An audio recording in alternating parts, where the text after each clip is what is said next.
মানুষের কমিউনিকেশনটা ধরে রাখার চেষ্টা করছি। এক জামানায় দেখেছিলাম মঞ্চগুলো লাল হতো, অনেক বড় হতো, অনেক চওড়া হতো।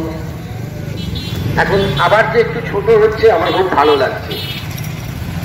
আমি মঞ্চে উপবিষ্ট সবাই আলাদা আলাদা করে নাম বলবো না, তার কারণ আমি বিশ্বাস করি আমরা যে কোনো পদে থাকি না কেন, সেটা বিধায়ক হোক, সেটা সাংসদ হোক, সভাপতি হোক, ব্লক প্রেসিডেন্ট হোক, মাদার হোক, যে কোনো যে পদে আছেন আমরা সবাই একটা দলেরই কর্মী।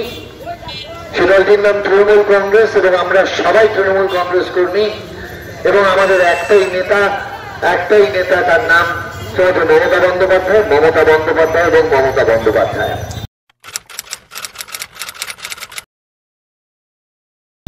আমি আমার বয়স থেকে আমি এইটুকু বলতে পারি যে কেন ছোট মঞ্চ, কেন এত কথা বলছিলাম তার একটা কারণ আছে। যে 21শে জুলাইকে আমরা শহীদ দিবস হিসেবে পালন করে থাকি 1993 পর থেকে, সেই 1993 সালে যখন তৃণমূল কংগ্রেস সভা করতেন, যখন তারা সরকারে ছিলেন না, যখন বামফ্রন্ট সরকারের লাঠির ভয়ে বা তাদের শাসানিরা হুমকির ভয়ে সভা করতেন, তখন তাদের জনগণের কাছাকাছি এরকম সুন্দর ছোট্ট মঞ্চেই সভাটা করতেন। এবং আমি একটাই কথা বলবো, এই 21শে জুলাই, সেই 1993 জুলাই সুব্রত বাবুর কথা ধরেই বলবো, যেখানে ডাক এসছিল না কারণ চলো, no identity card, no vote, এটাই ছিল ইস্যু। কিন্তু যে লক্ষ লক্ষ মানুষ সেদিন মিছিল করে মহাকরণের উদ্দেশ্যে গেছিলেন, তারা কেউ কোনো পদের লোভে যাননি, কোন সভাপতি বা ব্লক প্রেসিডেন্ট হওয়ার লোভে যাননি, কোন সাংসদ বা বিধায়ক হওয়ার জন্য যাননি। তারা গেছিলেন একটা অপশাসনের বিরুদ্ধে সংগ্রাম করার জন্য, একটা অপশাসনের বিরুদ্ধে সোচ্চার হওয়ার জন্য। কতগুলো মানুষ ঐক্যবদ্ধ হয়ে শুধুমাত্র মিছিল করেননি 21শে জুলাই, বাম জমানার সেই স্বৈরাচারী অপশাসনের বিরুদ্ধে সোচ্চার হয়েছিলেন এবং পুলিশের গুলির সামনে 13টা তরতাজা প্রাণ গুলিবিদ্ধ হয়েছিল। আবার বলছি, তারা পুলিশের সামনে বুক পেতে দিয়েছিলেন সেই অপশাসনের বিরুদ্ধে লড়াইয়ের জন্য। আজ যারা 93 সালের পরে জন্মেছেন, যারা 96, 97 জন্মেছেন, যারা এখন যুব তৃণমূল কংগ্রেস করেন, তারা তো 93 দেখেননি।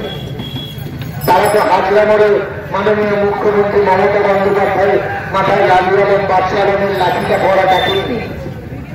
তারা তো 21শে জুলাইয়ের 13 জন তরতাজা রক্তাক্ত লাশ দেখেননি।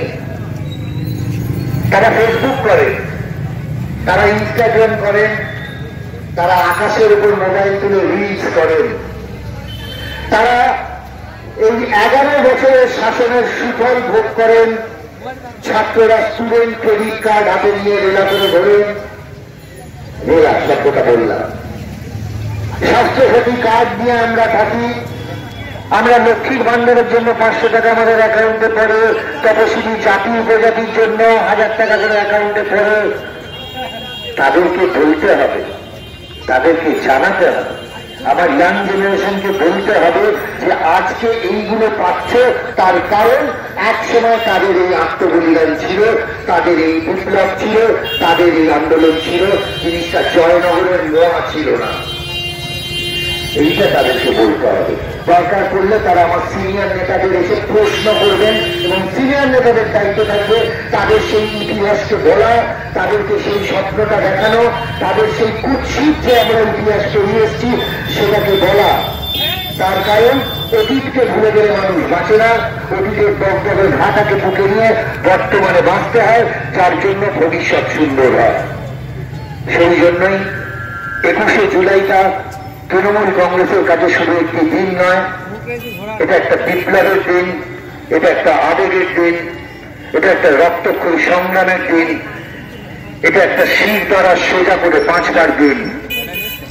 তাই আমি 1993 23 বছরের এক যুবক দেখেছিলাম, আমার এক বন্ধুর দ্বারা সেই 21শে জুলাই মিছিলে যাওয়ার পর রাত্রিবেলা ম্যাটাডোরে ফুলে শায়িত হয়ে ফেরা, সেইটা হয়তো আমার মনে দাগ কেটে গেছে। বা সেই 13 জন পরিবার, 13টা পরিবারের মানুষদের বুকে সেই দপ্তরের ভাটা রয়ে গেছে। আমি বলবো সেইটা কেন আমাদের আজকের পশ্চিমবঙ্গের মানুষরা ভুলে যাবেন? এটা তো আমাদেরই পরিবারের এক একজন ছিলেন, প্রাণ দিয়েছিলেন যাতে আমরা আজ এই সুসময় ভোগ করতে পারি। তাই আপনাদের সবার কাছে আমার এই প্রার্থনা থাকবে যে ইয়াং জেনারেশনকে আজকে আমাদের ইন্সপায়ার করতে হবে, উদ্বুদ্ধ করতে হবে। সেই 21শে জুলাইকে মনে রাখতে হবে, সেই শহীদ দিবসকে স্মরণ করে তুলতে হবে। আর তাই পোস্ট প্যান্ডেমিক সময়ে 2 বছর বাদে এইভাবে আমার মাননীয় মুখ্যমন্ত্রী শ্রীমতী মমতা বন্দ্যোপাধ্যায় তাকে 21শে জুলাই ধর্মতলা চলো অভিযানে পৌঁছে গিয়ে লক্ষাধিক মানুষের জমায়েত করে আমাদের প্রমাণ করে দিতে হবে, আমাদের সেইটা জানান দিয়ে দিতে হবে, দিদি আমরা তোমার সঙ্গে ছিলাম, আছি এবং থাকবো। আমি মানুষ হিসেবে এইটুকুই কথা আপনাদের বলতে পারি।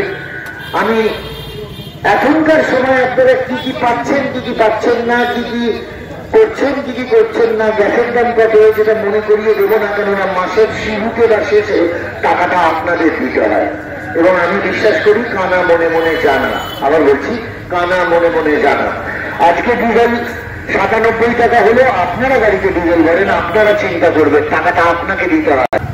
তাই চলুন এবার 21শে জুলাই মাননীয় মুখ্যমন্ত্রী মমতা বন্দ্যোপাধ্যায় তাকে সেই শহীদ দিবসকে স্মরণ করে এক সুন্দর ভবিষ্যতের জন্য আমরা এগিয়ে যাই, আমরা সেই জমায়েত করি, আমরা আবার তাকে প্রমাণ করে দেবো আমরা ছিলাম আপনার সঙ্গে, আমরা আছি আপনার সঙ্গে, আমরা থাকবো আপনার সঙ্গে। আমি আমার বক্তব্য নির্ধারিত করবো না, তাই জন্যই বলবো আপনারা সবাই ভালো থাকবেন, সুস্থ থাকবেন, নিরাপদে থাকবেন। আবার সবাইকে জাতীয়তাবাদী অভিনন্দন জানিয়ে বক্তব্য শেষ করলাম। তৃণমূল কংগ্রেস জিন্দাবাদ, মমতা বন্দ্যোপাধ্যায় জিন্দাবাদ, অভিষেক বন্দ্যোপাধ্যায় জিন্দাবাদ। ধন্যবাদ।